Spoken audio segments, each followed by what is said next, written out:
cette année, on a la marinière qui a très bien fonctionné. Celle-ci, on la prolonge? On la prolonge, mais petit détail, on va changer la couleur. Claudia, la directrice artistique, et Nicolas, le gestionnaire. Ensemble, ils décident de leur prochain modèle. Ce jeune couple d'entrepreneurs conçoit des vestes, des t-shirts et des maillots de bain chic, mais aussi protecteurs contre les agressions du soleil. Leur première collection a trouvé son public sur le web. C'est notre première année de lancement, donc ça reste petit. Mais oui, ça rencontre un succès, on a dépassé nos objectifs, donc on est content. Malgré le Covid et le climat qui était un peu maussade sur le mois de juillet en tout cas et juin. Mais oui, ça rencontre un succès et on voit qu'il y a un marché qui est quand même là.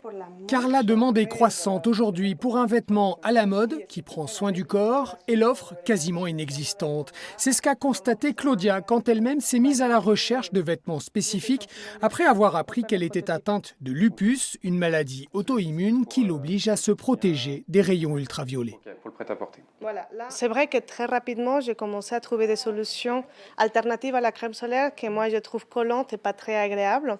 Donc je me suis tout de suite penchée vers les vêtements. Et là, je me suis rendu compte qu'il y avait des choses qui existaient, mais qui n'étaient pas forcément élégantes ou qui marquaient ma différence.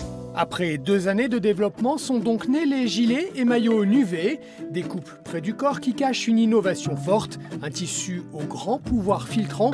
Il est certifié UPF 50+, le plus haut niveau de protection solaire. On travaille vraiment avec un tissu technique, que c'est un mélange de polyester et de l'élastane pour que ça soit confortable. Et c'est vrai que l'objectif de ce tissu, c'est qu'il soit très protecteur, même mouillé, et surtout qu'il soit frais. Dès qu'il aura fait ses preuves en France, le couple d'entrepreneurs annéciens espère partir à l'assaut des marchés asiatiques et américains. Et là, les perspectives sont immenses.